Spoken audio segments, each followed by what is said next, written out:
This morning's session is EU's new political landscape. Please welcome your moderator, Tom Nuttall.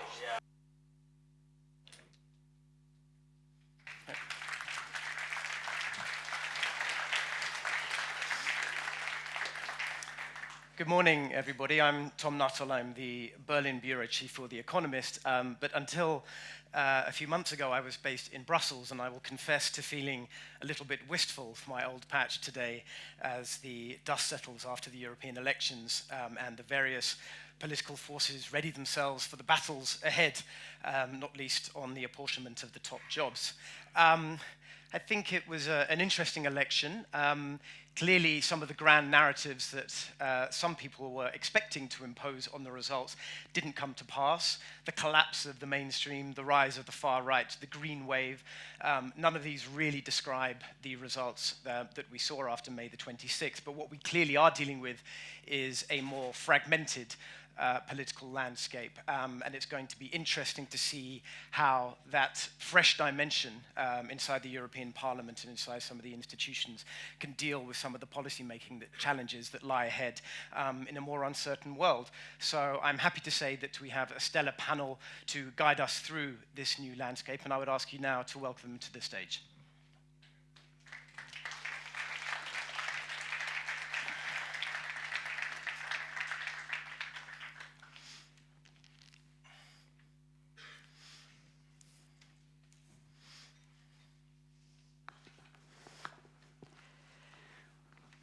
And we're going to have a short video, and then we'll get right into the discussion.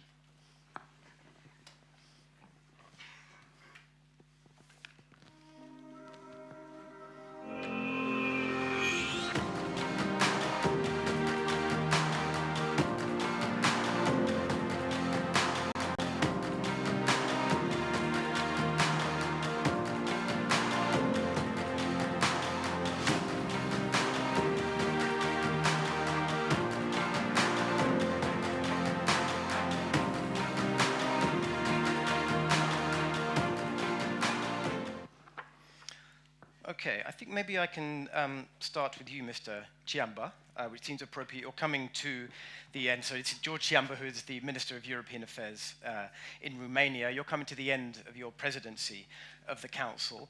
So it's been a pretty lively time. You had the summit in Sibiu a few weeks ago.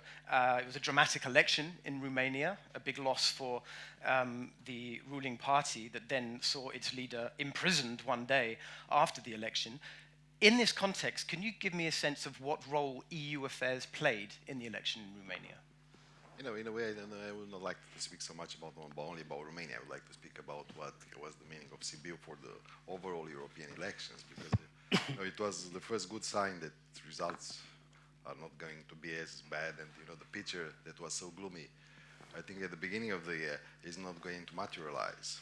So in a way, I think that the Sibiu summit was good for all of us, because it get a sense of reconnection between the leaders, and as well we had these emphases on solidarity, and we are very happy to see that in Sibiu there was not any kind of we didn't transform the summit in a public debate. The summit was a summit, was not a talk show, because it was a great incentive just a couple of days before elections that some of the leaders could use the venue for that. When it came to Romania, I think we have seen the results in the turnout. I would not focus so much on specific results about parties or about things. I think what is the most important thing that we have to underline overall is the great result of European elections is the increase in the turnout. I think Romania, for example, has been quite fantastic in the sense that it was 50%. We went from 32 to 48, so we had the highest increase because as well we are a big country, a big population. So I think together with Spain, in absolute numbers, I think we were the pleasant surprise. But overall in Europe, we went from 42 to 50. And I think now what we have to discuss right now is not what it happened, but what is going to happen. And I think what is important for us, for Romania, to take stock of the results of the elections in the last month of our presidency in order to to fine-tune the level of ambition. Because I think the level of ambition of Europe right now should be higher, should not be lower. Because actually we have a majority we have a pro-European project, strong majority in the European Parliament.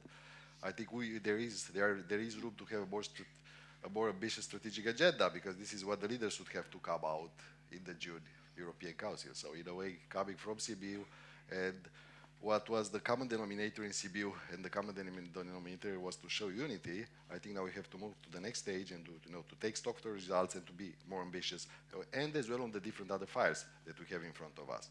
So if we are not going to be able to seize the momentum, I think then we are going to lose. And I think this is what is the message of the presidency.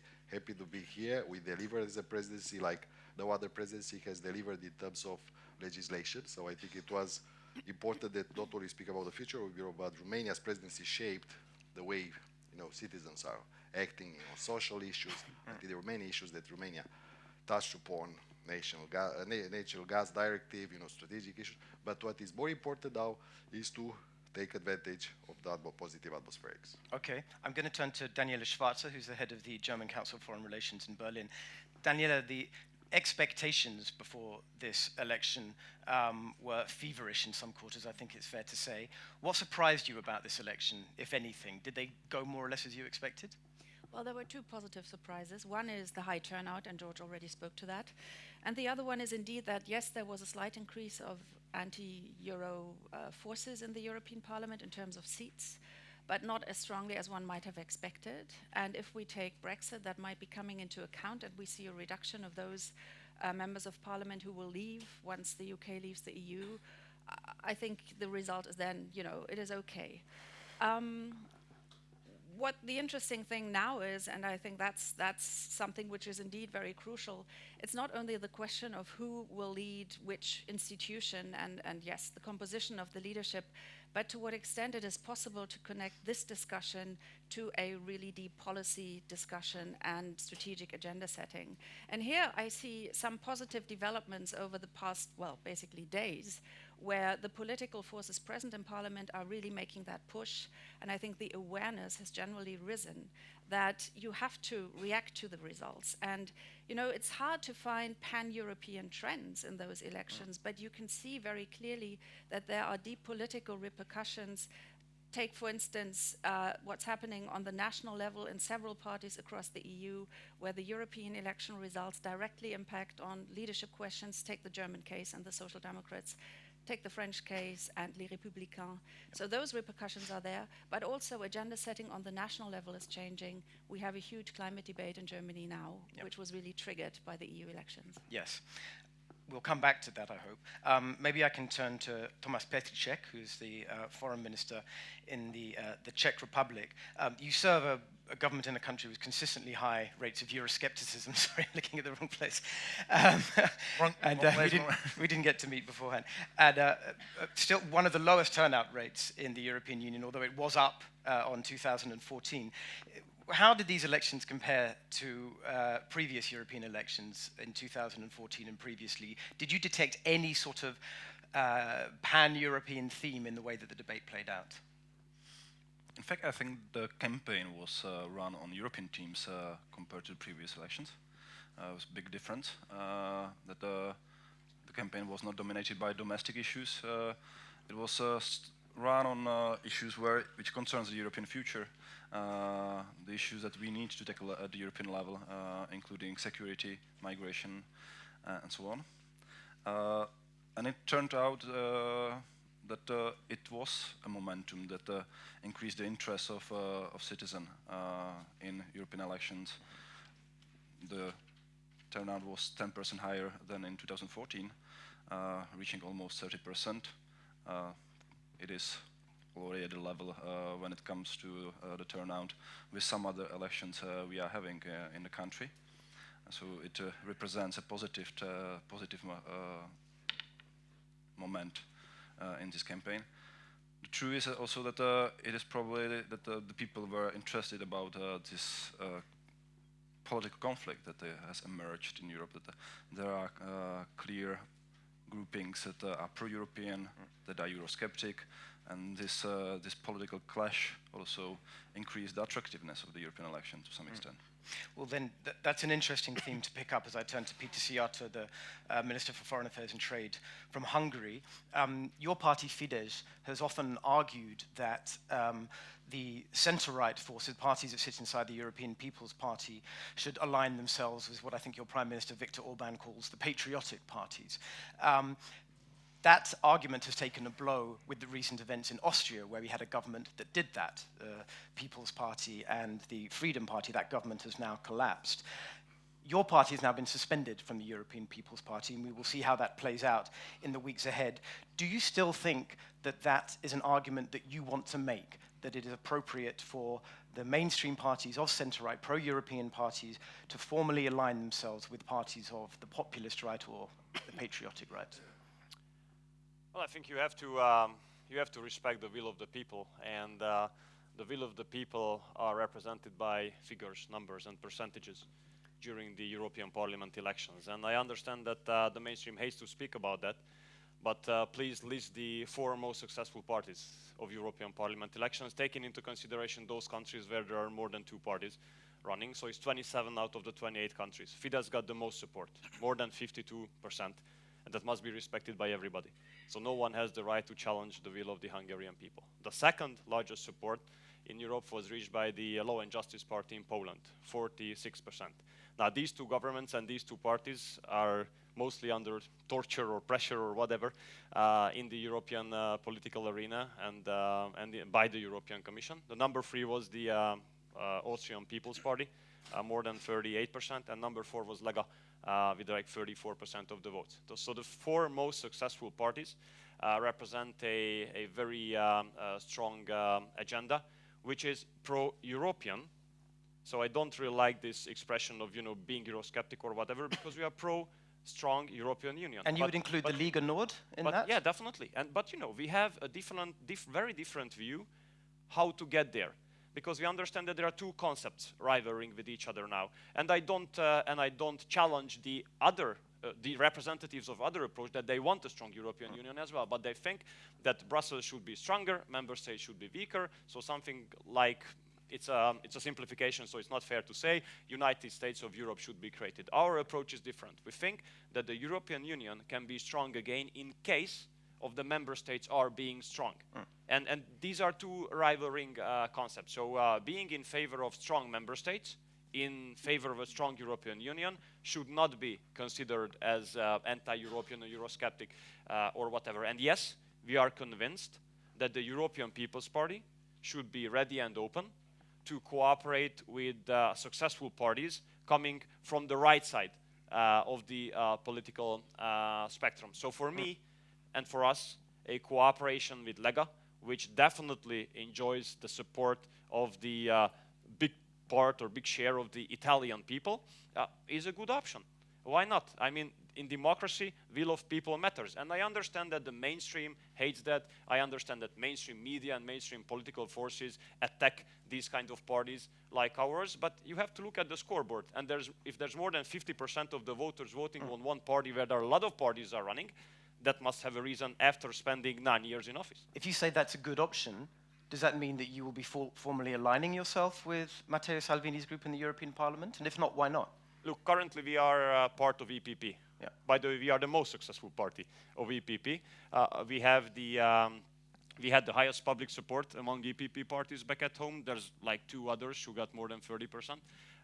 We have 13 seats, which is the 3rd largest group within EPP, regardless of the fact that population-wise we are a small nation. So that must not be separated from the outcome of the debate, which way European People's Party should go in the future. We are ready to take part in this debate as members of the European People's Party. It's obvious that the position we represent was in minority before the elections, but once again, I want to say that the outcome of elections should not be separated from the debate about the future of EPP. So we'll see how this debate will conclude.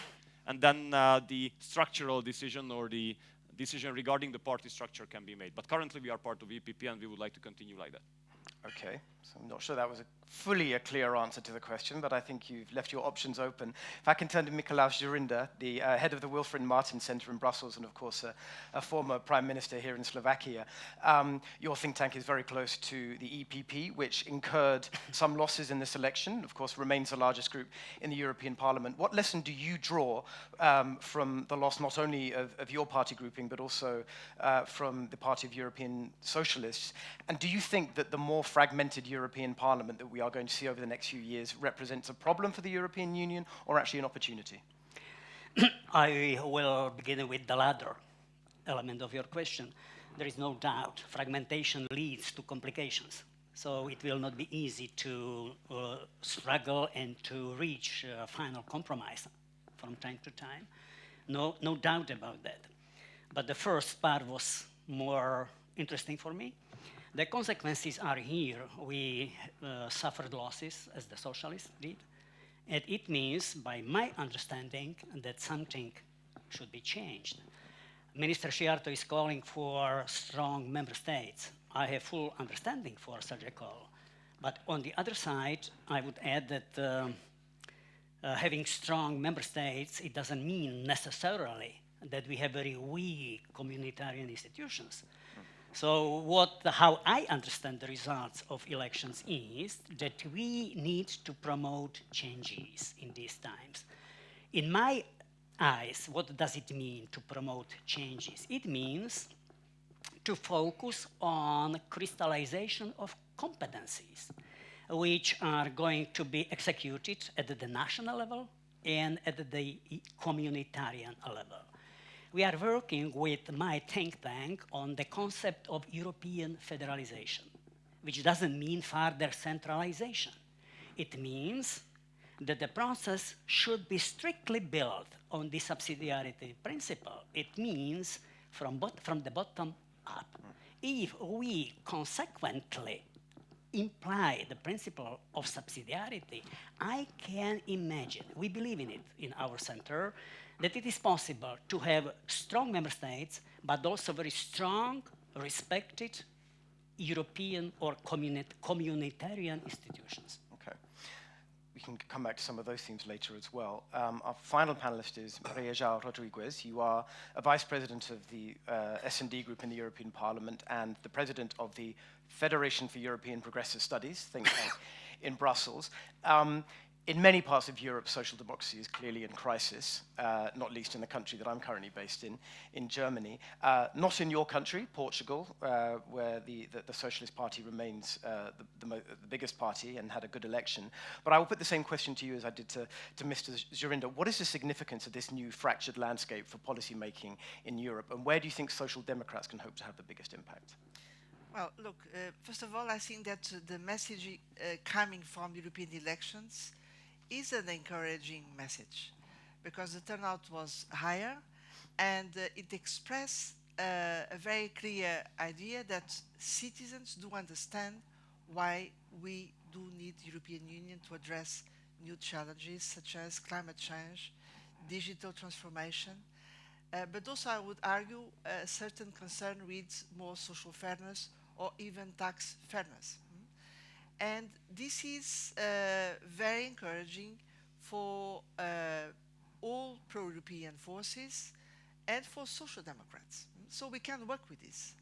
And now what is at stake, right now, even today I would say, is to see if we can translate this expectation into a realignment of forces in European institutions to lead the European Union for the next phase. And to make sure that we have a European Union able to become a stronger global player, first of all, and by that, a player able to improve standards when it comes to climate, digital, and this social and tax fairness. This is what's at stake right now. And we are opening a grand negotiation. I would argue what is at stake is not only posts, it's political priorities. But let me also underline that one of these priorities is about democracy. And yes, I agree that this is not a zero-sum game. We can have stronger national states and national sovereignty and also have stronger European Union. I agree with you. And in fact, we need this. But let me also give a detail, is when it comes to national sovereignty, it's very important to base it in sound democratic standards. And this is the concern we have, is that we see some trends in some countries whereby these sound democratic standards, the rule of law, are not being properly respected. And we believe that European Union should also be clear about that. We need to make sure that in European Union, all member states abide from this full respect of rule of law. Okay, thank you.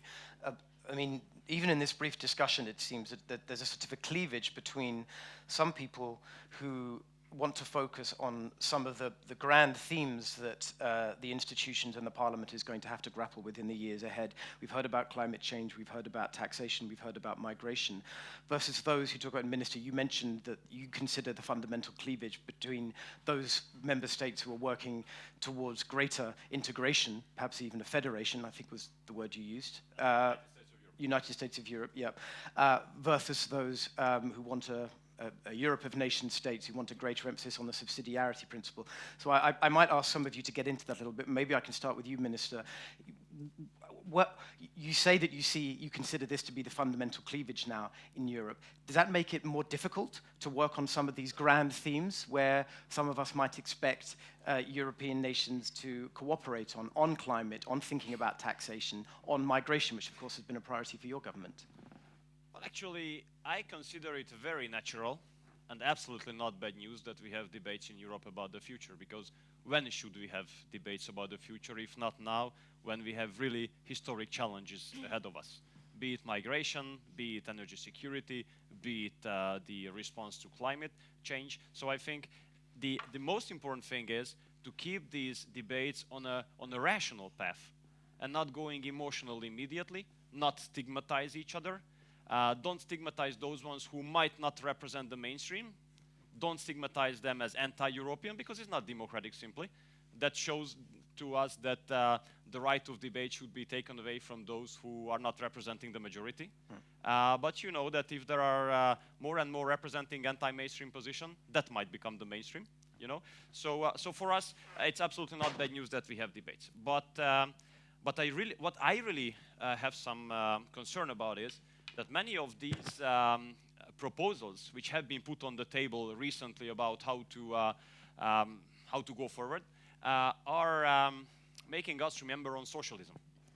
So a lot of socialistic type of proposals have been put on the agenda, like tax harmonization, like communizing the debt, which we consider a really bad direction, a dead-end street, a failure.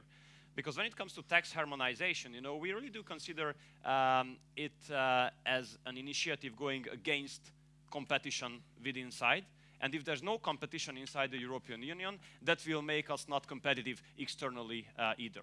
So why not should we allow countries which are disciplined enough financially, which made very risky, from political perspective and social perspective, risky structural changes, and became successful economically speaking, were able to decrease taxes. Why don't we allow them to do so? Why we would like to spread around the impact or the outcome of irresponsible economic policies? Why should we communize debt? You know, it's up to the member states to be disciplined fiscally or not to be disciplined. So I think that if we kill competition inside, then we will further decrease the competitiveness of the European Union. And look around. I mean, there's a trade war, you know, to be launched. There are countries and integrations which are becoming stronger and stronger. And under these changes, we should be leading as well, you know, instead of dealing with socialistic type of proposals. May I ask briefly, because in your previous remarks, you said that the parties that you listed that all had very good elections should not be dismissed as anti-European. Actually, the contrary is the case. For your party, what do you consider a pro-European agenda to be? Because you spent a couple of minutes attacking a bunch of principles. What would you like to see? What's a positive agenda from Hungary? Well, first of all, we should solve the migration issue.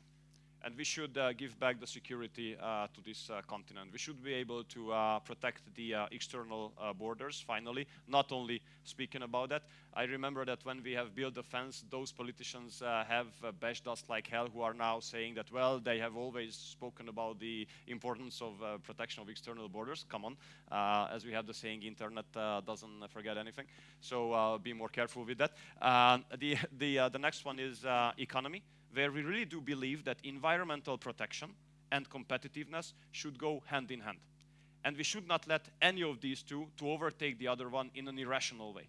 So we understand that in some issues we create artificial procedures, artificial developments in the market, instead of letting the market to go forward, just because of some very hypocritical and very irrational political approaches. So for us, environmental protection and competitiveness should go hand in hand, be rational, and not allow other regions of the world to overtake us technologically, technically, and industry-wise, because we will lose a lot. Okay, thank you. Turn back to you, Minister Chiamba. As you approach the end of your presidency, how confident are you that the European Union is in a position, given all of the divisions and the fragmentation that we've already been discussing, to manage some of these global challenges? So the Minister mentioned trade. Clearly, the European Union has been doing its best to avoid getting struck by the crossfire in the trade war between America and China, but that's becoming increasingly difficult. We see the possible emergence of sort of walled technological gardens, and that clearly relates to the American and the Chinese discussion on Huawei and other factors. So can you give us a brief assessment of how confident you think the European Union is to manage some of these difficulties in the years ahead? First, we should say that, what we choose as motto of our presidency was cohesion, And if we discuss the future of Europe, or if we want to discuss about how we are moving on other files, I think first of all we have to recognize that cohesion means convergence. And we have to be sure that what we do in Europe is not going to hamper the basic mission of the Union was convergence, So the idea is that, the idea of Europe is let's invest in the countries that are in order to become like us, and then we can move together. So I think what is important for us, because you could want more euro, but you are not going to get it because on some point in time the others would not wait for you. I think it's very important that we are not going to have a philosophy that moves too fast. It doesn't take into account your political wish to do more. So if you want to do less, of course it's your choice. But if you want to do more, it should not be. This should be respected as such. So in a way, I wanted just to go back to the previous question, to say how we are fed. This is why you have cohesion and why convergence is so important. Then cohesion is important as well when you speak about the foreign policy agenda and when you speak about the soft power. I think what is important is about the soft power, and if we want to be a global actor, we have to be a regional one. I think what is the most important, what is going in our neighborhood, this is the reason enlargement is so important. Because if we are going to give the signals that we are closing ourselves and we are not going to get in, I think we are going to lose what was the main power of Europe, that is soft power. And if we don't have soft power in the region, how we could have a global, at the level of global level. When it comes to the transatlantic link, because for Romania, having, because of the neighborhood and because of the geography, I think the transatlantic link is very important. I can more easily explain to the countries that are in the center of Europe what the US means in terms of security for Romania, when you are facing, over the Black Sea, Crimea. I think this is a more easy response why we believe in the transatlantic link so much. We would be happy to see there are no major differences, but even if there are, I think we have to recognize that for the time being, I think it was we had a level of management. The Romanian presidency was happy that we didn't, we could get some nasty issues as we are running in the campaign for the European elections, like car tariffs. These were postponed. I think there are grounds for understanding on both sides of the Atlantic, and this is where would be looking for. What Europe has done, I think we left a couple of good. If we want to deal with to be a global actor, we have to have the needed and the right toolbox. And I think what is the Union good at is creating a toolbox. And I think now slowly, with the EU action plan for Africa, trying to find new ways to address, for example, Africa, not only, in the old ways of international aid and, in grants, trying to be more loans oriented, trying to be more market oriented. I think slowly, I think the Europe is designing some of it, and I think we have been very happy to see that during our presidency we could put it in legislation, and we have been very happy to see that during our presidency we are now trying to, so to say, in a way, to export the lessons learned of the financial crisis, because we designed in Europe new toolboxes because of the financial crisis, and I think some of them could be useful as well in the external action of the Union.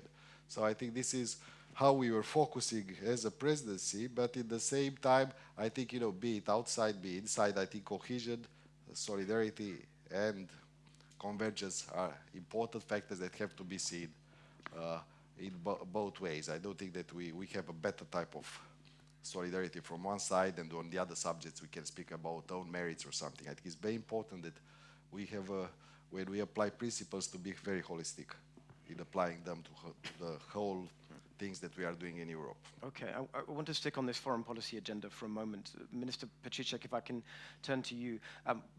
We just heard a brief mention of the discussion over enlargement. We have an important meeting coming up to discuss whether or not to open accession talks with North Macedonia and Albania. The word is that it's not looking very good for either of those two countries. Can you give me some perspective on that? Do you share that assessment? And if you do, how worried are you about it? I'm probably more optimistic than you are. I believe that there are plenty of reasons why we need to open the accession talks with both countries. I went to Paris on Wednesday.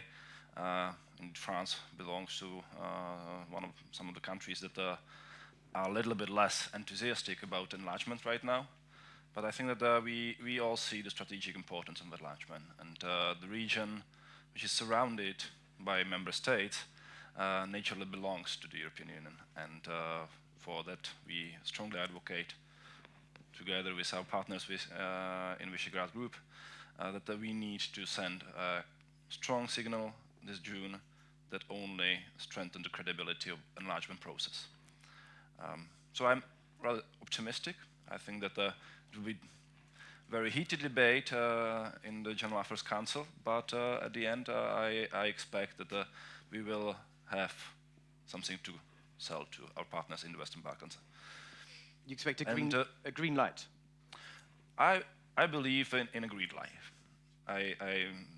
You believe in one, or you expect one? I expect one. I will strongly advocate for green light for both countries. I know that there are some problems still we need to discuss. In politics, you shouldn't say that there is something granted, because you never know. It's still 2 weeks to go almost. But I believe that we will have some positive news on 18th of June.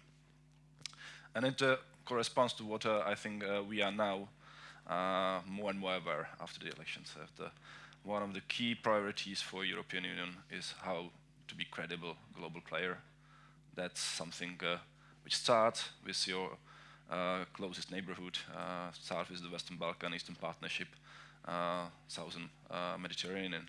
These are areas where we need really European Union to be visible, to be credible, to deliver, to really deliver stability that we all want. Daniela, one reason it was difficult for the European Union to live up to the global role that some had expected or sought for it in the last few years was that we were battling an endless series of crises, from refugees to the Eurozone to Brexit, the rise of populism and so on. What do you think was the opportunity cost of all of those crises? And if we are able to avoid in the next 5 years a similar period of omni-crisis, as they call it in Brussels, then what do you think are the opportunities for Europe to start exert itself as a global player? Well, first of all, the costs of the crisis were clearly, we were inward looking for a long time. that doesn't mean there was no progress. If you take the Eurozone crisis as an example, there was crisis management, and at the same time, the institutions were further developed. So the Eurozone today is stronger than it was at the beginning of the crisis. Doesn't mean it's complete, not at all, and this is one thing that really should be on the political agenda for the next 5 years. However, we were mostly inward-looking. Now, in order to be a stronger international actor, I think we have to indeed pay much more attention to our internal cohesion and convergence still, because we see that divergence internally translates into inability to act jointly externally. And one of the things that worries me most, developments over the past few years, is really the external influence in the European Union that has increased. And that plays out immediately in the question, can we act in a unified way on key relationships, for instance, with China, with Russia, and increasingly with the United States?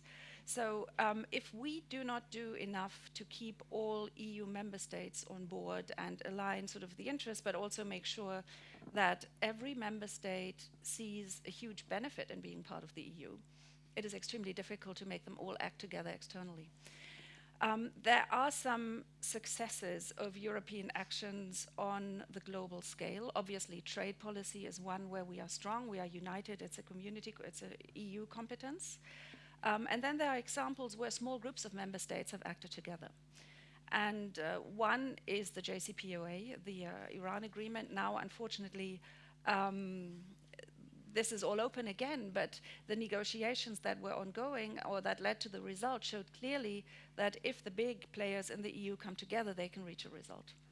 And now looking forward, I think one thing that will happen is that in external relations, we will see member states acting together when it's really crucial. There are efforts to change the internal decision-making mechanisms, for instance, the initiative to introduce qualified majority voting into questions on foreign affairs. Very difficult to achieve because you have to have unanimity to change the voting system. However, if we can single out areas where this is possible, this will enhance the EU's ability to act more swiftly. And if that's not possible, I think we will stick to a system where member states or key member states act together. But the whole challenge at this point is where the EU is under immense pressure from the outside, both economically, politically, financially, in all ways. We should not we should not overestimate each individual member state's competence to change something alone. And hence that whole question of sovereignty, in my view, is not only one of regaining sovereignty within the EU or emphasizing national sovereignty at the expense of acting together on the European scale, but the real question we have to answer is, given global power competition, how can Europe as a whole enhance its sovereignty? There's one specific proposal there that I just want very briefly to put to any of our ministers. This proposal to move to QMV on foreign policy, is this something that can fly? We strongly disagree. Very briefly. We strongly disagree. There's a European treaty which says that there must be unanimous decision on foreign affairs issues. And in order to change that, you need unanimity. And you can be sure that until we are in power, there's going to be no unanimity about that. Okay.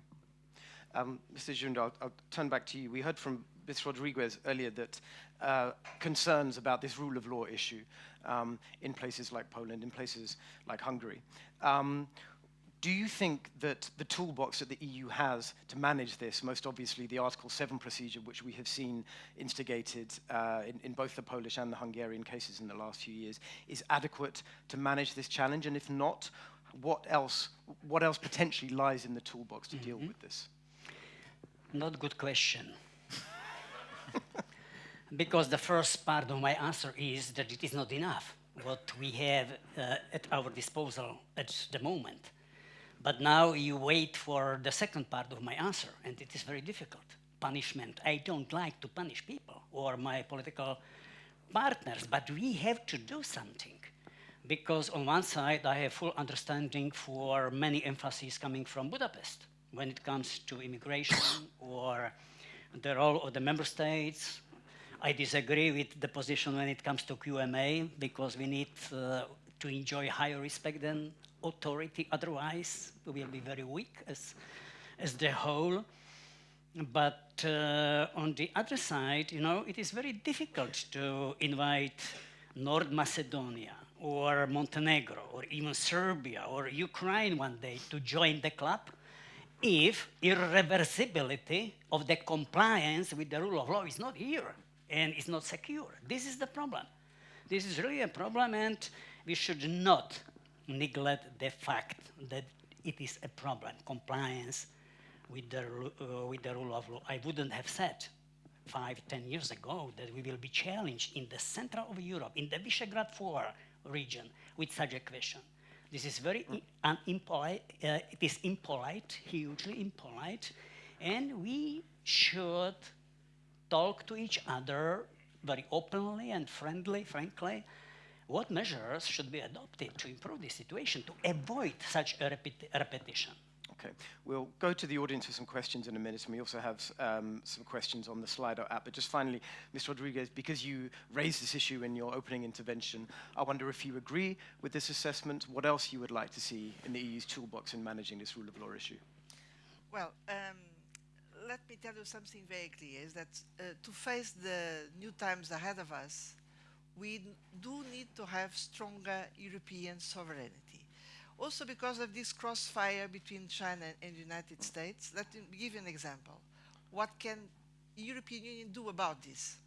First thing is to make the best of trade agreements. We have completed very important trade agreements recently with Canada, with Japan, which show that it is possible to keep an open world and improving standards, social, environmental, tax standards.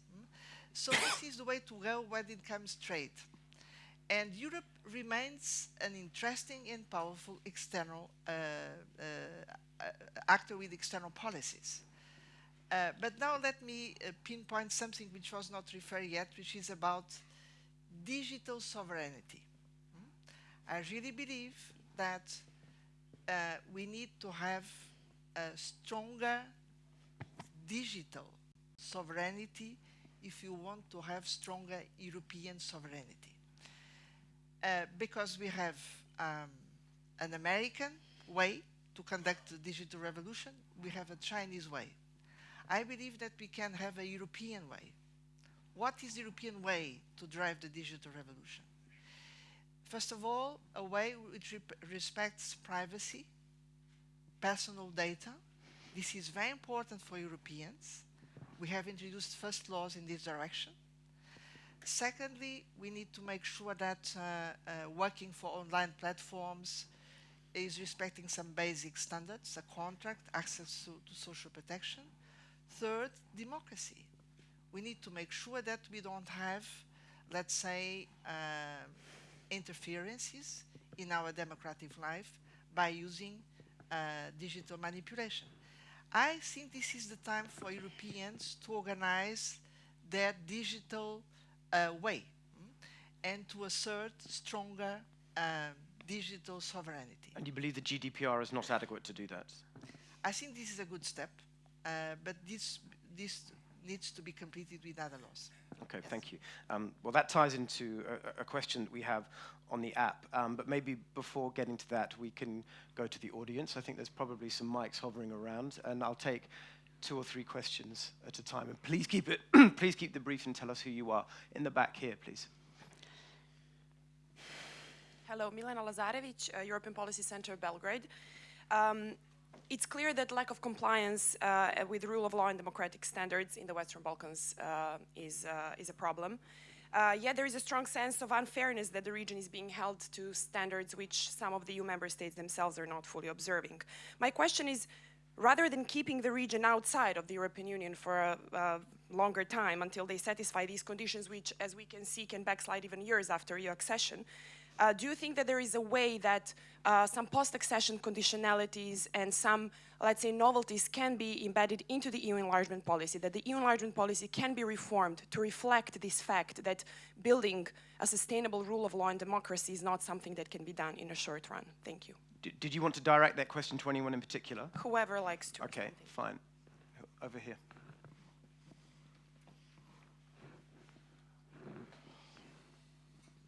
Milani, General Council of Foreign Relations. 2 questions. One on tying up on North Macedonia and Albania. Decisions are being made in national parliaments, including in Bundestag these days.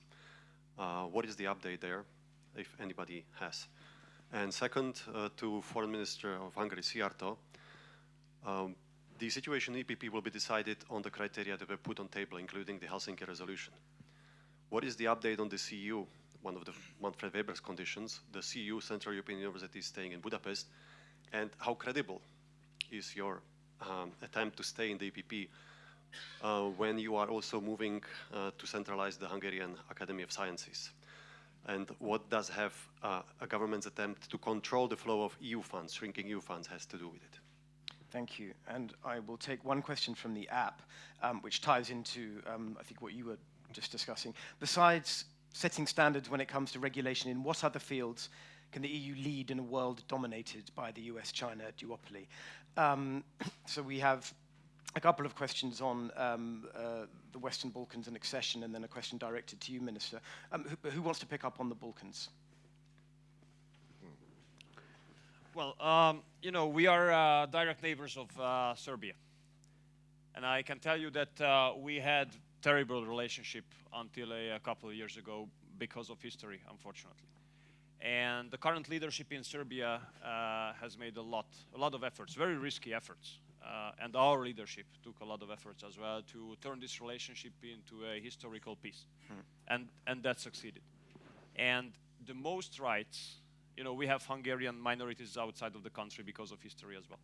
And the most rights given to the Hungarians is provided by Serbia. No other neighboring countries, including EU member states, give such a big extent of rights to a minority than the Serbs. And we really do respect the performance and the achievement of the Serbs have made in the recent years. And I really think that it's a very, very bad position performed by the European Commission that there should be no enlargement until 2025, because there are more than 2,000 days until then, more than 2,000 days. My question is, why do we need more than 2,000 days to enlarge? Our position is that we should open all negotiation chapters with Serbia already this year. We should open the one remaining chapter with Montenegro. And we should definitely start the negotiations with North Macedonia and Albania, because when we come together, foreign ministers of EU, we always cry about that, oh my God, what kind of external influence is being there in the Western Balkans by Russia, by Turkey, by Qatar, by Saudi, by whoever. But my question is, why not we? Why do not we give the influence there? It's only up to us to accelerate the enlargement procedure. And I totally subscribe to what Thomas has said, that we have to decide now. Okay, but there's a specific issue or question about post-accession conditionality as a way perhaps of managing what some people are seeing as double standards. Is that, I don't know if anyone wants to pick this up, maybe, is that a viable proposition? I'll come to you afterwards. I don't think so that we should speak about double standards or some additional conditions. What we need to speak about are two kinds of challenges. The first lie on our side in the EU. What we need in the EU is to reunite ourselves again. This is not only the dividing line between the East and West, but also between the North and South, a lot of tensions inside, some misunderstandings. Then to restate the trust in our ability to comply with the rule of law, checks and balances, vibrant civil society, and all these relevant issues. So this is the challenge on our side. But there is also a challenge on their side. I had been serving more than 1 year for Zuzana Grubješić, Deputy Prime Minister at that time. And I visited several times, not only Belgrade, but also Northern Mitrovica and Kosovo. And we all know that there is a huge challenge to establish mutual trust, especially between Pristina and Belgrade. Should it be taken as some additional conditions? I don't think so. And being very frank and open, because I love Serbia a lot. Djokovic will win in France. Look, Madam, Vucic, fantastic friend of mine. Vucic says one day, we belong to the West. Our decision is irreversible. But at the same time, he's able to pronounce that when it comes to Russia, Serbia will apply sanctions never, whatever happens. At the same time, so you should decide a bit to clarify the position. This is the challenge. I am addressing Mr. Vucic now, not you. Yes, via the proxy that we have in this room. The Minister, you wanted to say something. Just to comment on, because our countries are, children of the enlargement process, and I think just to give you the example, Romania, before we joined, we had the GDP less than 100 billion. Now we are more than 200 billion. So and we want to say this is work both, because as well it deepened and strengthened the single market too, because once you have this kind of economies, I think this is helpful for the overall Europe. On the specific question about if we should change the enlargement, the way we conduct enlargement, yeah. Frankly speaking, I think is like in the sacred cow about treaties. I think it would be really dangerous, because there would be some other countries that would like not to make it more flexible, but they would like it to make it even more stricter. I think, the enlargement processes we have as such, I think we have to keep it, because frankly, whatever if there is going to be a wish for change, it's not going to be a wish for make it more easy. It's going to be a wish to make it tougher, and then it's not going to be any more a process. We don't want to end up at the point that, you have to prepare yourself outside, and only when you are fully fit, you are going to get in the same sequence. So basically, I think the enlargement policy as it worked. It has to be kept like it is.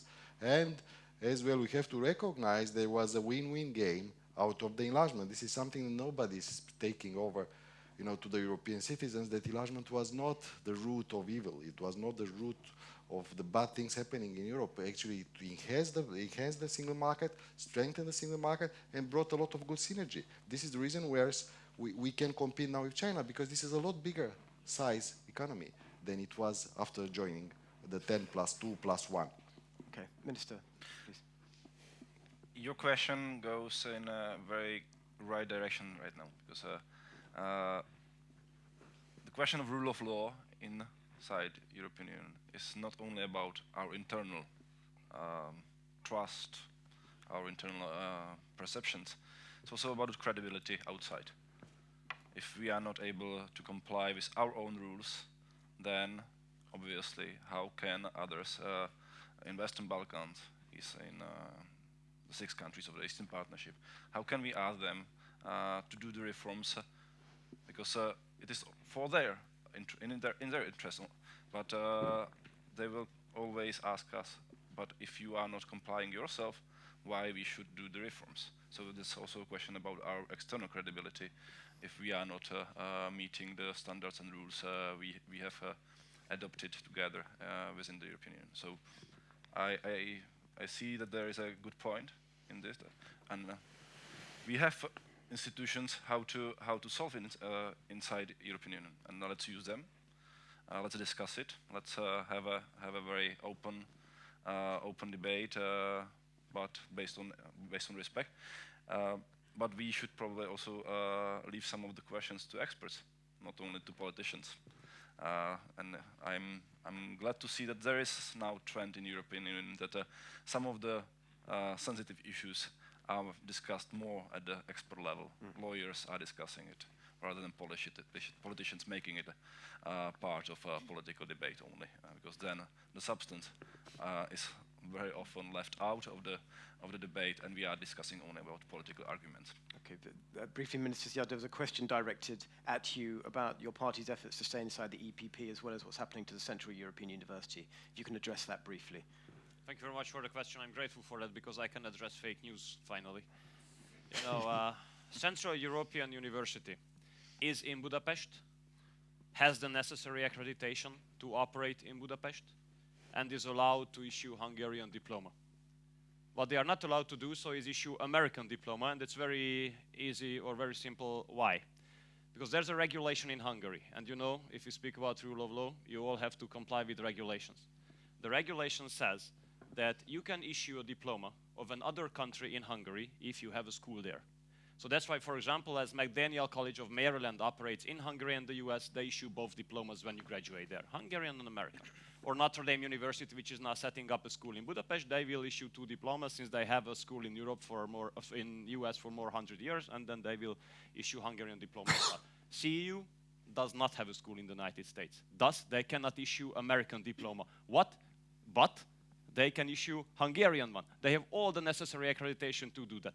So please be informed by facts and not by the fake news. They are not forced to leave at all. They set up a school, though, in Vienna, because there the regulation allows them to issue an American diploma as well without having a school in the United States. So it's their job. But in Hungary, they can operate. They have all the necessary accreditation. When it comes to the Academy of Science, the Academy of Science is absolutely free to spend its money, its revenues, which are coming from their own activities, on whatever they want. But the state funding, which goes to science, I really do believe that it's fair enough that the state requires which kind of direction, which kind of fields they make studies and scientific research in areas and fields which will be important from the perspective of future of global economy and global trade. Because now we are speaking about digitalization, speaking about new industries, speaking about new challenges ahead of countries. I really do believe that the Academy of Science is a sovereign institution, but not independent from national interest. And it's obvious that they should make researches in areas and in directions which are important from the perspective of the future competitiveness of the country. And we give the money to that. But whatever own revenues they have, they spend on whatever they want, obvious. And, you know, and about Manfred Weber, you know, he made a very clear statement that he doesn't want to use the votes of the Hungarians to become Commission President. What kind of approach is that? I mean, you know, considering Hungarian citizens as second-league citizens of the European Union, less valuable than others, how can you say such kind of a thing? So it was obvious that we can't support him as a Commission President. After such a statement, I don't think there would be any nation in Europe which would support a person making such a statement. But under these circumstances, you still do believe that Fidesz potentially has a future in the EPP? Yeah, we take part in the debate about the future of EPP, and we hope that the debate will go in a way which we consider positive. Okay. Ms. Rodriguez, I think you wanted to jump in. Well, I think this is a very interesting discussion because by definition, university is a field where openness is crucial. Without this, we don't have university.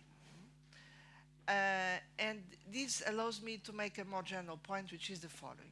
We Europeans, we are confronted with a choice, which is the following. Do you want to remain an open society, open to cooperation, international exchanges as a wealth, a richness we have? This is our powerful tradition for centuries. Or are we accepting, let's say, a nationalistic interpretation of this? I believe that there is a difference between nationalism on one hand and a kind of openness which should be managed with democratic sovereignty. These are two different approaches. I'm not saying openness without principles. No, we need to manage openness according to our rules, according to our preferences, that's for sure. And let's jump into a more controversial issue, which is migration. Because this was a divisive, and he has a divisive issue across Europe. And let me put things like that. First of all, there is a big difference between refugees on one hand and migration on the other hand. When it comes to refugees, the good European tradition is to give protection to asylum seekers when they are fleeing from war. We cannot build a wall to just block the protection we need to give them. We do need to have a European asylum system and going beyond the current Dublin regime. This is one issue. Second issue is migration. Yes, Europe does need migration. We have a declining demographic trend. But again, we need to manage this properly according to our needs and our traditions. So this means, first of all, yes, we do need a border, but not national borders. We need a European border because we want to protect Schengen. Secondly, we need to work with the origin countries. That's why a partnership with Africa is so important. And third, we need to digest some migration according to our values. This means that when integrating migrants, we need to have some cultural openness, but we also need to make absolutely sure that our fundamental values, preferences are fully respected. I believe with this kind of approach, we can have a majority in Europe. But this majority is different from a nationalistic approach. So this is the time to make the difference. Okay, thank you. We have about 15 minutes left, so I want to go back to the audience. Got a question here. And if you, okay, we've got plenty, so I'll take as many as I can. Please be brief if you can. Good morning. My name is Maria Skura. I work in a think tank in Berlin called Das Progressive Zentrum. And I have a question to Ms. Rodriguez and Mr. Durinder perhaps, but everybody can join. And it reads as follows.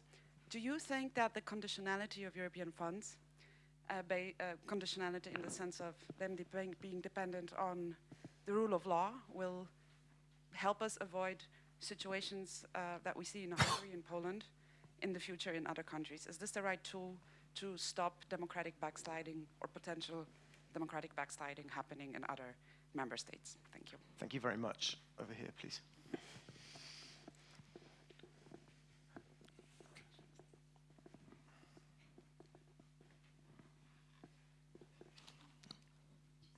Timothy Garton-Ash, Oxford University. We've been talking about a university. Our job in a university is to seek the truth and then tell it as clearly as possible. So I have to say, with the greatest possible respect to the Hungarian Foreign Minister, what you said about CEU was simply untrue. CEU has been forced to leave Hungary. Most people in this room know that is the truth. Basta. Full stop. We could talk about it for hours, but if Michael Ignatieff were in this room, he could tell you in great detail why that is the case and what efforts have been made. I don't think it's much use to have a polemic here, but I'd like to ask Mr. Durinder, you are the EPP think tank. What is your view of keeping in the EPP a party like Fidesz, which has quite systematically, in many, many areas of life, violated the values which the EPP is committed to uphold? Thank you. Thank you very much. And then just a question in the row behind.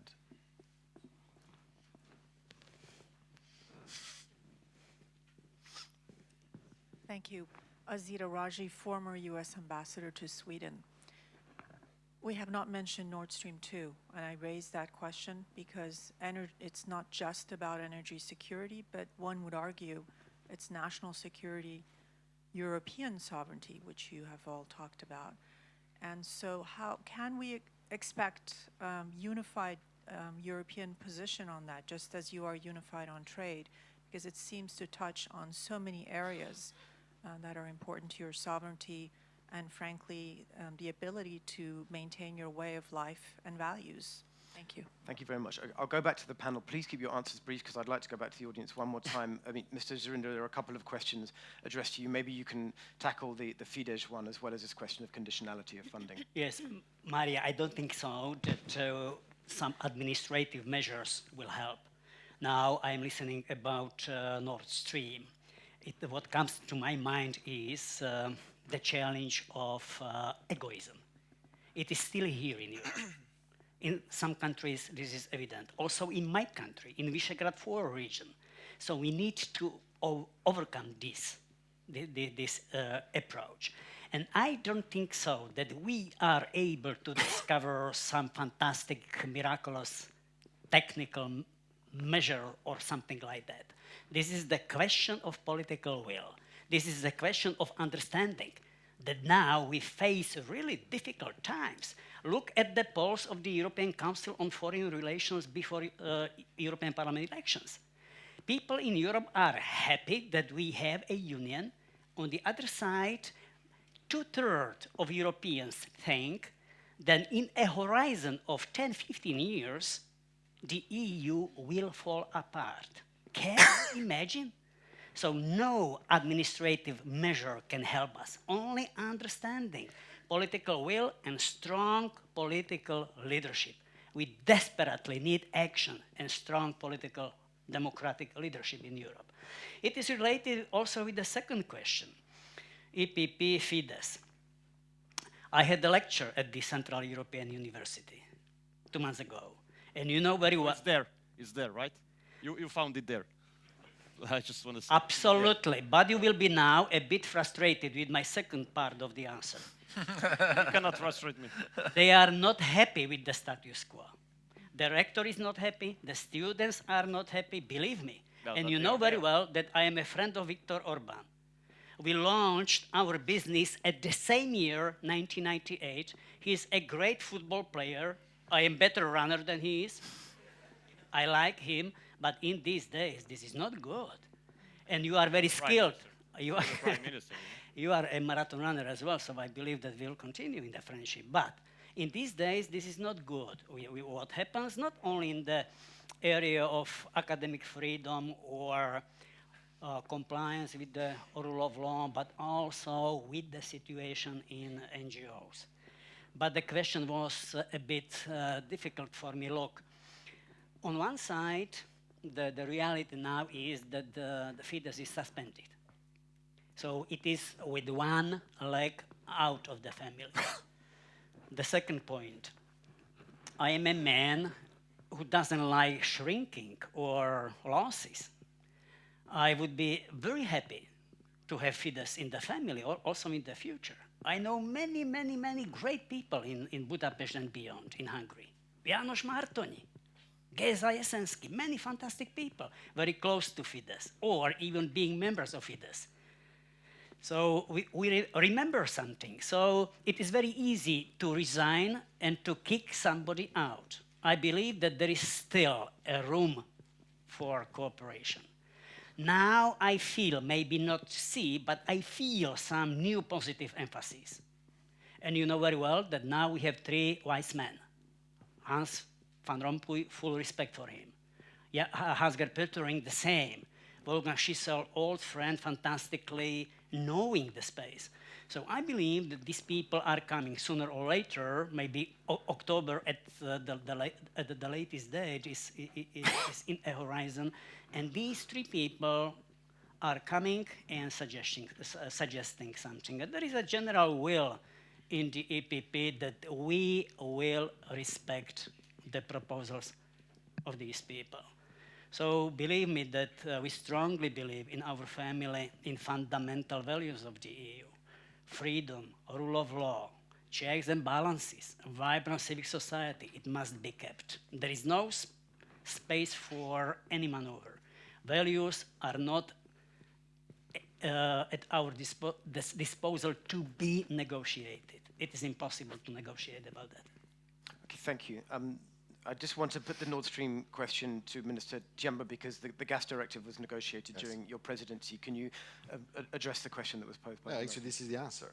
I think the fact that we adopted the natural gas directive gives you a European response, and I think it's not about responding to a country and responding to an entity. It's applying the same rules. It's about how the single market should apply to whatever kind of pipeline you want to build in the future. And I think the natural gas directive is the European response. And we have seen the reaction and the counter-reaction to adopting it. And I think it was a highly strategic, I think, decision of the Council under the Romanian presidency to put it on the table and then to be able to find the qualified majority voting in order to adopt it. So I think this is one of the main results of our presidency. And in the same time, I think it's something that it's increasing the oversight of the single market on energy issues. It's about the energy union. So it's not, I would not say that it's only about Nord Stream 2 or any other pipeline, but it has clearly it has effects on any pipeline which is building right now. Okay, but there was a bigger question here, though, about whether this pipeline. We hear a lot about European sovereignty, and the question I think was, is this pipeline compatible with the vision of European sovereignty? No. But in the National Gas Directive, you find the answer, because actually you need, very clearly you cannot be the owner of something that goes through a European sovereign part. You know, so you have to apply the market rules, and you have certain factors that you have to satisfy. One of it is, you know, the ownership, for example, of the pipeline, and how the company has to be subject to European law. And this is the oversight of the Commission and oversight of the European law above. So this is a European sovereign piece of legislation on anything, for the first time encompassing any kind of pipeline that is going to cross a European territory. So I think the Natural Gas Directive is the response. It's not about forbidding specific pipelines. It's about applying the same consistent rules stemming from the single market, stemming from the ownership, and stemming from the European sovereignty that are applying to each member state under the oversight of the Commission and and the European Court of Justice at the end of the day. So they are subject to the European Court of Justice, whatever. Sir, my country was under accusation. Is it possible to react like 1 minute, because there were some issues spread around my country, and you don't give the right to reaction? This is well, I mean, I think how it comes with the rule of law. I don't really understand. You've given your answer on the CEU. Very briefly, if you could, because we only have 5 minutes left. I mean, you know, spreading lies about a country is a matter of lack of respect to the nation. Please stop it. CEU is there in Budapest. It can stay there. According to Hungarian regulations, they are allowed to issue Hungarian diploma. If you say something which is not in line with that, then you spread a lie. And, you know, being not happy with the regulation is a right. Interestingly enough, all other universities, including American ones, are not complaining about that regulation. So maybe if CEU had wanted to avoid such a situation, they shouldn't have created a political turmoil, you know, and shouldn't create a political scandal. When it comes to rule of law, I have to turn to you, because you are accusing my country. Look, and we can make jokes about my prime minister, of course, but you know, he has won 3 continuous elections: 2010, 2014, 2018. So in the last elections in 2018 in April, before the elections, we spent 8 years in office. Do you really think that during 8 years you can hide your policies, you can hide your personality, you can hide your targets? No, you can't. And after 8 years in office, you receive 50% of the votes, an overwhelming majority, a 2/3 majority. You don't want it on lottery, you want it on free, fair, and democratic elections. How can we come to challenge and put a question to a decision of a nation? This is the decision of the Hungarian people, that they want this political family, this party, this prime minister to go forward based on our policies. And I have to reject that there will be lack of rule of law in Hungary. What there are double standards in Europe. And these double standards are overshadowing all the procedure against Poland and against my country. Okay, thank you. I've got time for 2 more questions, because we've only got 3 or 4 minutes left. We've got one over here and one over here. Thank you. Thank you. Zachary Pakin, University of Kent in Canterbury, UK. I wanted just to pick up on the point that was made before about the need, for example, of Serbia to choose between whether it wanted to pursue a Western course of integration or whether it perhaps did not necessarily want to impose sanctions on Russia. It appeared to me, or at least it appears to me, as if one of the driving causes of the Ukraine crisis was effectively forcing Ukraine to choose between a Western course and an Eastern course of integration. So why are we not able to create a more open and inclusive European security and political order that does not necessarily force states that are genuinely torn between West and East to choose? Okay, thank you. And final question here, please be brief. Thank you very much. My name is Viktor Buzna. I'm from Hungary. I would like to ask you that strong European leadership is a returning issue on this event.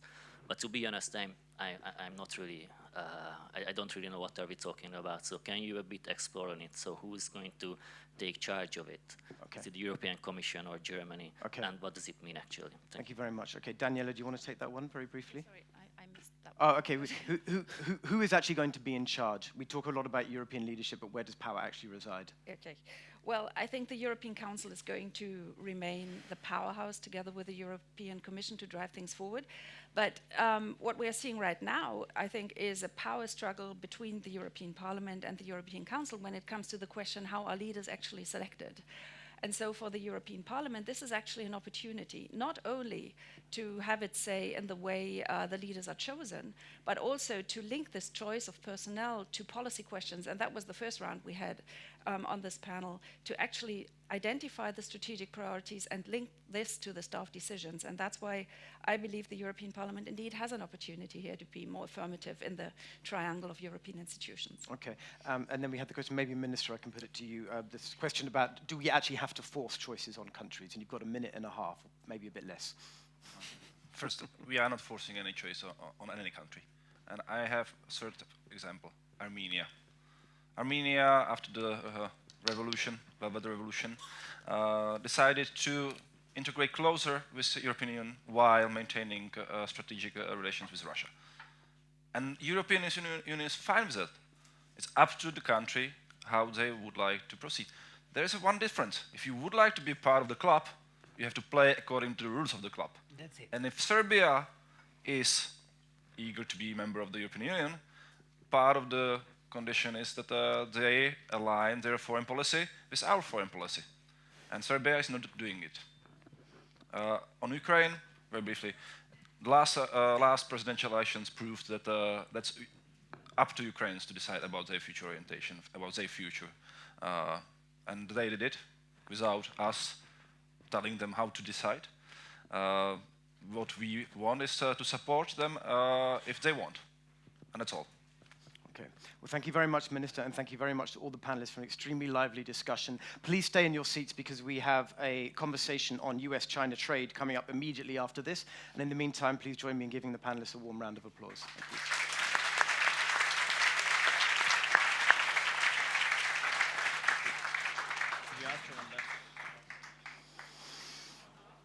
Thank you. Thank you.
Ladies and gentlemen, the next session will start in 2 minutes.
Ladies and gentlemen, the next session will begin in 1 minute.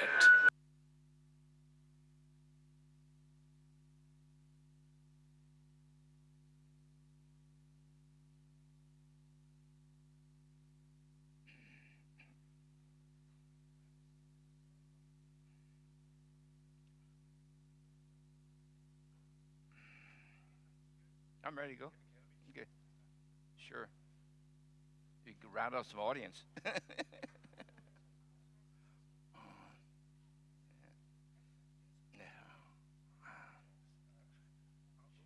Shake it? Yeah, yeah. Okay. Okay, sure. All right. All right.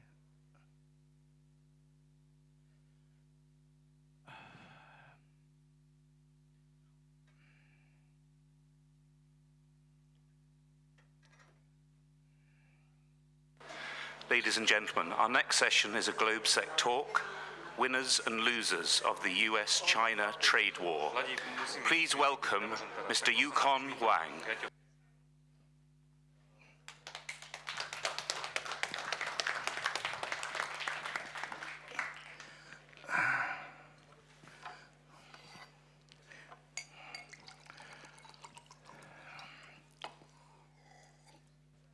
It's a real pleasure to be here. Can somebody put up my slides for me, please? There's a real trade war going on.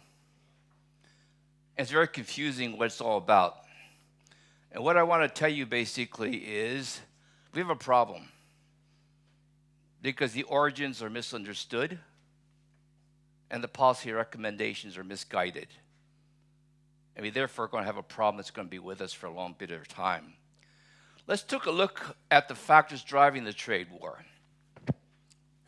Is this China-US trade war about trade deficits, which is what President Trump has been talking about?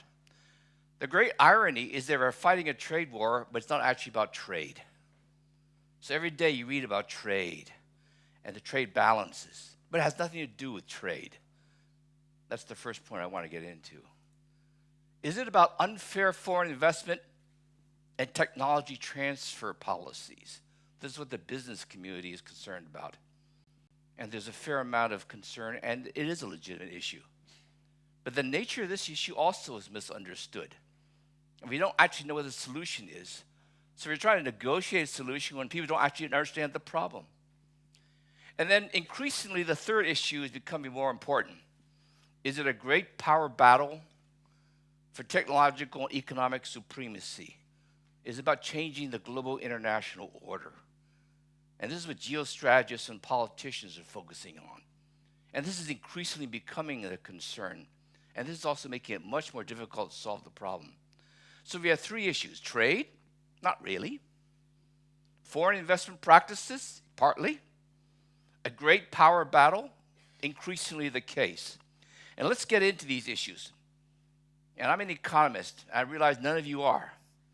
And that's why it's so difficult. But I think that at the end of this 30-minute session, you will have a better understanding of the trade issue than most PhD economists will have. And that shows you how superficial the understanding is in the global situation. Let's look at what is the world seeing. This is China's trade balances with United States, EU, and then East Asia. And so what you see is that after China joined the WTO in 2001, China's trade surplus with America soars, and it's continuing to increase. And it is continuing to increase even after these tariffs. And then if you look at the EU, it surges, but then around the global financial crisis, it levels off.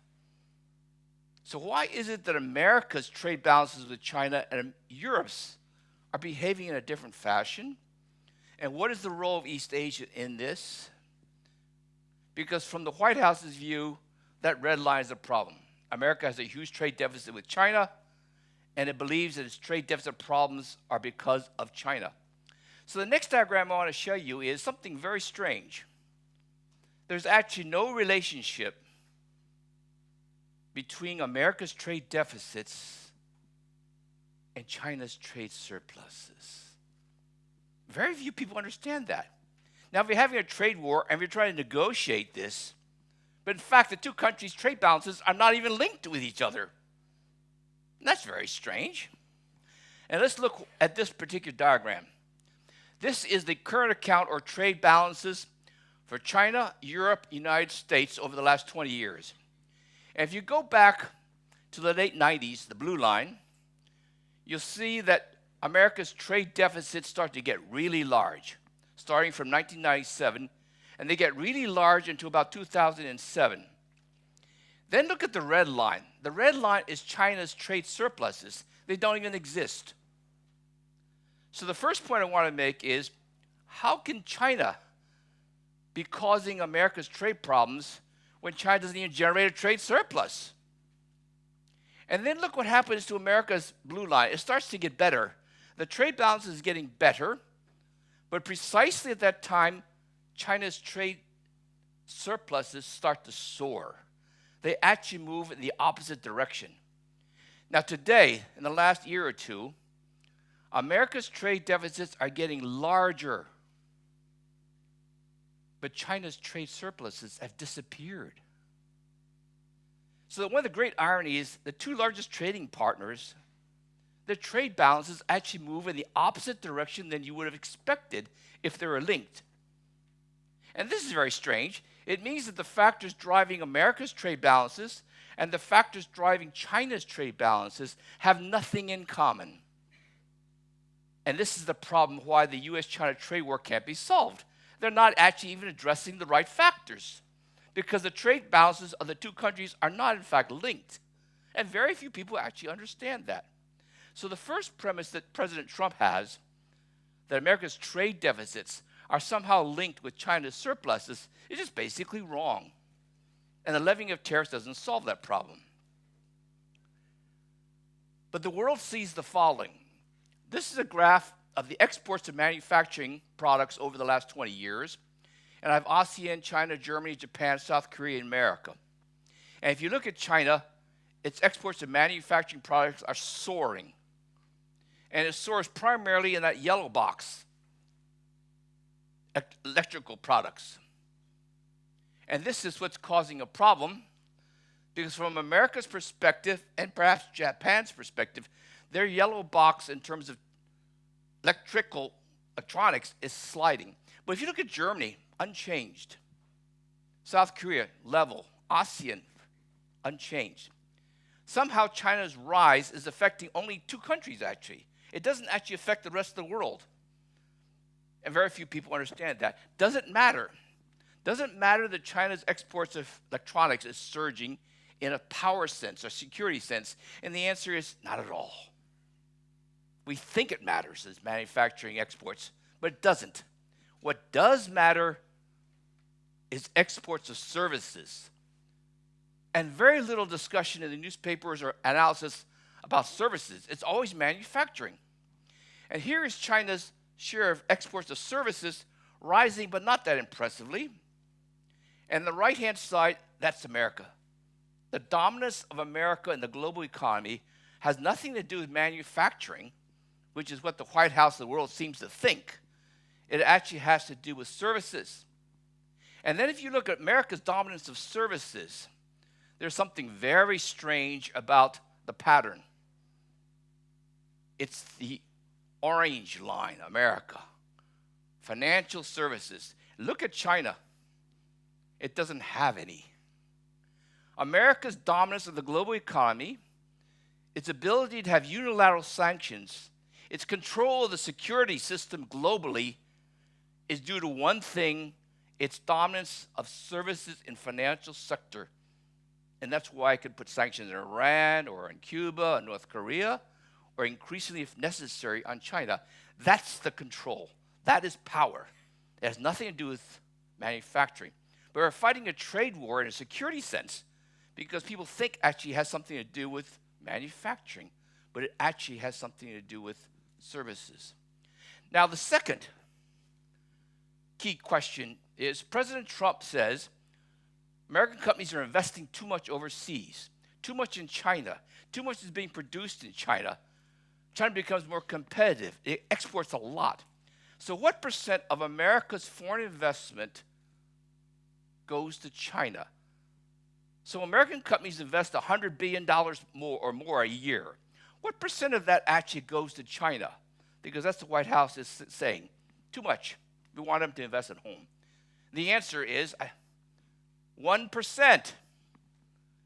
Only 1% of America's foreign investment goes to China.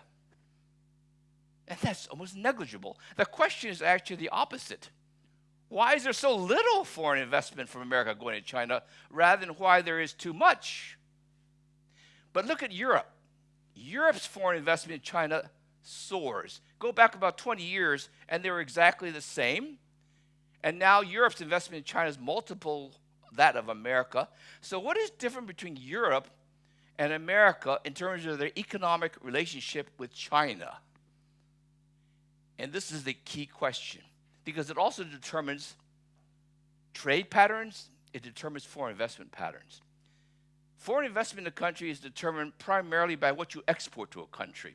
If you export certain things, that tells you whether you should invest in that country or not. So let's look at America's exports to China, because this gives us a great sense about what's happening in this trade war and foreign investment, but very few people understand this. So what is America's major export to China? Somebody tell me the answer to that one. Major export to China from America. Soybeans, agricultural products, oilseeds and grains. That's the top category. Second, what is the second largest category of America's exports to China? Now, let me go back to the first. Oilseeds and grains. Do American companies invest? Do American farmers invest in China? No. So that export does not lead to foreign investment. So what is the second largest category of America's exports to China? Guess. Somebody, anybody. Not meat, that's in the first category, that'd be food grains. Boeing aircraft. So Europe has Airbus, Boeing has Boeing aircraft. Does Boeing invest in China? No. It doesn't produce. Airbus does. So the first category and second category do not lead to foreign investment in China for logical reasons. So what is the third largest category of America's exports to China? What is it? Pharmaceuticals? No. Semiconductors? No. I'll give you a hint. When I asked the Ministry of Commerce in America, not a single one of them knows. Okay, so the policymakers dealing with it don't know. And it's something that Americans deal with and handle every day. So it's not a very strange product. It's a very common product. You handle it every single moment. Waste and scrap. Cardboard, tin cans, glass. It's the third largest export of America to China. Doesn't lead to foreign investment. But what is China going to do about this? It's starting to ban the imports of scrap. That's why the trade deficit with America is getting worse. Because a major export from America is now being restricted, but it doesn't lead to foreign investment. So three large categories of exports to China, no foreign investment required. That's why there's so little American foreign investment in China. So the fourth one someone already got, semiconductors. So let's take a look at Apple. Apple produces everything in China. How much does Apple invest in China? Nothing. Apple doesn't produce in China. It's a Taiwan company. All those plants, equipment. Apple is a service company. We forget that Apple's not a manufacturing. It's a service company. It markets, distributes, and designs. Apple has no foreign investment in China. Now here is the last category, significant category, America's exports to China. It only occurred in the last 7 to 8 years. What is this product?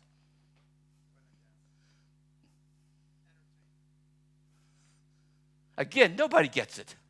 So I go to the Ministry of Commerce, White House, they don't get it. But why do I have this on the category? Because it's actually quite important. But many of you know China, or you've been to China. So when I put this product up, you're going to be puzzled because it doesn't make sense. It's cars. Cars made in America, exported to China. So if you're not talking about American cars made in Shanghai, the Buicks, or Ford, they're made in China, so they're not exported. What cars are made in America but exported to China? German cars, SUVs, BMWs, Jaguars, Mercedes. Made in America, exported to China. Who does the foreign investment? Europeans, companies. So we have a very funny situation in the sense America's exports to China do not require foreign investment. So when the White House complains that Americans are investing too much in China, it's basically a wrong argument. They don't. And the interesting issue is there's no logic for them to. But Europeans do. Because their exports to China are machinery, transport, manufactured goods, chemicals. You go to a mall in Beijing and you look at the stores, 90% of them are European.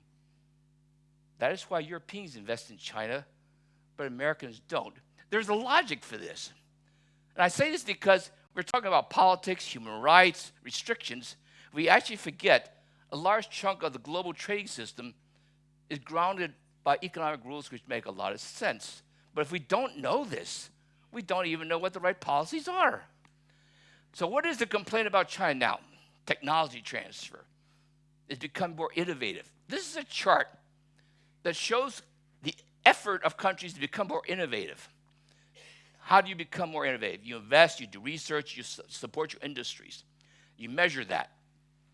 And then when you see from this chart, rich countries like US, Germany, France, Japan, United States, their effort to be more innovative is very high because they're very rich. So the richer you are as a country, the more effort you put into innovation and technological development, research and development. So there's China in the middle of the diagram. It's a middle-income country. It is different because its distance above the line is the highest we've ever seen. It's trying to become more innovative than any country we've ever seen, and this is causing a concern in the West. Okay? Now, I don't have time to get into it, but I have a chart which shows, well, they try very hard, but are they successful? Actually, in terms of success, they're actually below the line. Because that Apple phone that you get, all the technologically sophisticated components are not made in China. They're made elsewhere. So what you're really getting are very labor-intensive, simple products from China, made in China, but everything's sophisticated. Even the Huawei stuff, it's all made elsewhere. But what worries people is that China is really good at one thing, getting technology from abroad. So in the World Bank where I used to work, we have something called the Technology Adoption Intensity Index. How skillful, how clever, or how good is a country in getting technology developed overseas and bringing it back home? And China is in a class by itself. It does this better than anything we've seen, and it started about 20 years ago. And this is causing a lot of problems because US and EU companies say they're being treated unfairly. The technology is being stolen. They're not being allowed to do various things. And there is a grain of truth in this issue. And the consequence of this feeling of unfairness is that America has basically labeled China as a trade violator. There's a Section 301 in the US Trade Code. Very few people actually understand what the Section 301 is, but you read it in the paper all the time. So here's what it does. Every year, America surveys 90 countries and certifies whether their trade investment policies are unfair, illegal, or something's wrong with it. And if they are, you see the red. They're labeled as a violator. Green means they're not a violator. So what I've done is plotted here for the last 20, 30 years for East Asia, the situation for major Asian economies, and then you see a pattern. China's a violator, so is India. But if you go back in time, so was Australia, Japan, Taiwan, and Korea. It turns out that every single middle-income or low-income country that grows rapidly is certified as a violator. And then it turns out that every successful rising country, once their per capita income gets to 20 to 25,000, it becomes green. They no longer are violators. And there is a history here. America, if you go back 100 years, the major violator globally, taking all their technologies from Europe and elsewhere. And there's a history of why, but there's also an issue. When can we expect China not to be a violator? The answer is not for another 10 or 15 years. This pattern is very robust. There isn't a single rapidly developing, underdeveloped country that wasn't classified as a violator. So now they're being classified as a violator, and America levies tariffs. Now here are 4 groups of countries. So suppose if you have a full-blown tariff war, America levies tariffs on all the Chinese products. It starts levying tariffs on the autos from Europe and everything else. Here's the consequence. The first thing is that America suffers a loss in income of about 0.8% over a full 12 months. China loses twice as much, 1.6. So clearly China loses more than America in the short term or the next year in a trade war. But I want you to look at the bars. The bars tell you the consequences of various actions over the long term, and very few people realize this, that America actually loses more in the long term compared to China, because protectionist policies causes an economy to lose efficiency and other rapidly productivity enhancing measures. So the consequences 3 or 4 years from now, if this continues, is that America's worse off than China is. And then I have G20 economies, emerging market economies, and there's 2 basic distinctions here. Emerging market economies in a trade war will suffer more than advanced. So you have these kinds of long-term, short-term effects, developing or non-developing countries, differential impacts, very complicated kind of situation. Now let's talk about the geopolitics of this. Is this a clash between a dominant rising great power? If you ask America who is the world's leading economic power, Americans will say China is.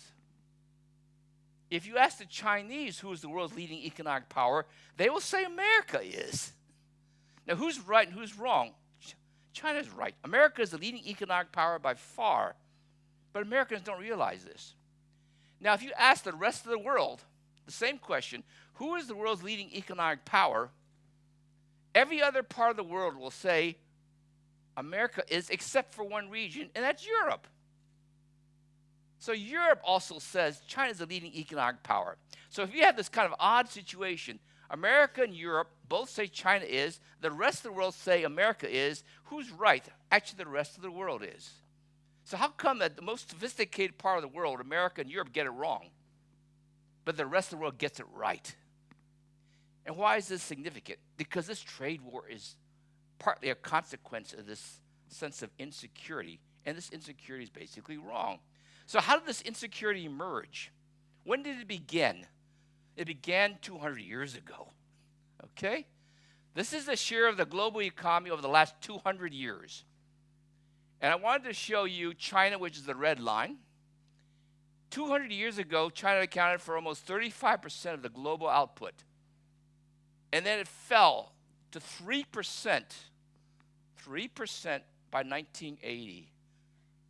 200 years, 35% to 3%. And then you look at the red line surges. We've never seen a line so rapidly. And then if you look at today, you see Europe, America, China intersect. There's no coincidence that we have this sense of a great power rivalry. It's exactly there in terms of the share of global production and occurring right now. And then if you look at the future, you can see that the tensions are going to get worse and worse.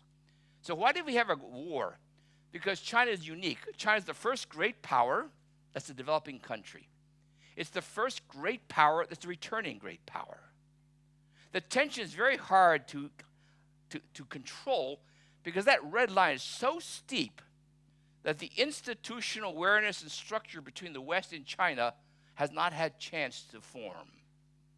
And we can't catch up. So I've written a book about this. It basically shows these various factors are very unique. This tension is not going to go away. So the economy is a problem. GDP growth is a problem. Trade is a problem. Notice that the share of trade, US, Europe, China, again, intersecting today. So intersection of income, intersecting of trade, all today. No wonder we have this kind of a tension. We think it's some kind of random. No, it's not random. It's really out there, and we don't know how to deal with this issue here. Now, I want to talk a little bit about Central Europe, the 16+1 forum relationships. Here are the countries. How important is trade? What is the China factor affecting them? And the answer is not as much as it is in Asia or elsewhere, but significant. So here it is. If you look at trade between the 16 with China in the 2000s, China was at that time somewhere like 16, 18, 20th in terms of significance. Significant change over time. China is becoming much more of a major trading partner, particularly for Poland and Czech Republic. It's number 2. For Slovakia, it's number 7. For other countries, 8, 9, or 10. Will this continue? Hard to tell because the world trade relationship is changing. So on trade, definitely stronger pull on Central Europe than it was 20 years ago. What about foreign investment? Because a large part of the 16+1 was to mobilize foreign investment from China. And this has not shown up yet. And it's not even shown up even though you have the Belt and Road Initiative, striking links between China and Europe, and Central Europe and Eastern Europe, much more enthusiastic about this than Western Europe. And you can see the countries that have signed on to the Belt and Road Initiative, largely in Central Europe, largely among the 16. And part of it is the feeling that they'll get more foreign investment from this process. But has it emerged? Not really. So that's the foreign investment going to China from the 16 CEEC, and you can see it's minute so far. It's not really materialized. And there's a UK and Germany, dwarfs it actually. But here is, I think, the major issue that the world's going to face in the coming decade or two. This is the growth of China, United States, Europe, and developing economies over the last 20, 30 years. And what I want to show you is the green line. Emerging market economies, starting from about 20 years ago, their growth rates surge. Europe, United States, fluctuating. Financial crisis takes a big dip, slow recovery, but in essence, no change. But the green line is a fundamental change. Emerging market economies over the last 20 years suddenly doubled their growth rates. What happened? Technology transfer. The shifting of ideas from the West through globalization allowed them to grow much faster than we've ever seen historically. What is the guideline that we've all signed on to in the WTO? Remember, this is a war between U.S. and China. America is basically saying China has unfair technology transfer practices. It's getting it from the West unfairly. Unfair is a judgment, not absolute. Unfair is because you sense that they're breaking a guideline or doing something that we didn't want or the world doesn't support. Now, this is actually the guideline. WTO guideline says it requires developed country members to provide incentives to promote the transfer of technology to developing countries. Requires, okay? It's not neutral about it. And why is that? Because 50, 60, 70 years ago, the global international order was established with the assumption that rich countries should somehow encourage rapid growth in poor countries. And that would be good for everybody. And now we're fighting a trade war basically saying maybe we don't want to do that. This, to me, is a fundamental issue. And then part of the response from America is to basically take a company like Huawei and says, I'm no longer going to export technically sophisticated products to Huawei. So this is Huawei's production process. These are the suppliers to Huawei. And if you look at it, the blue, the dark blue are all American tech companies. Then you have Japan, Taiwan, South Korea. Huawei has about 15 to 20 major tech suppliers globally. All the sophisticated products that Huawei needs actually are produced by others. It is not a technologically sophisticated company. But we're trying to ban it because we think it's somehow becoming technologically sophisticated. Lastly, let me just say, what is the problem between the West and China? And I basically show it in terms of two tables. The top table is China's economy, and I call it a Chinese dining table. A Chinese dining table is a round table, single pillar, round top. The top is GDP. The base of this economy is the party, the government, state enterprises, state banks, all fused together. Coordinated power collective action, a powerful growth vehicle. The debate with China is, I want you to have a Western table. Accountability, split the party government firms. China doesn't know whether it wants to go that way or not. You have a major problem. This is the conflict between two different economic systems that cannot be easily resolved. So how should the West respond under these circumstances? If China cheats, seek available legal remedies. If China plays unfair, the G20 is the format. Developing developed countries, you want a global solution, primarily, in my view, focused around WTO. If China is a tough competitor, which it is, there's no alternative. You have to up one's game and become more competitive. Thank you very much.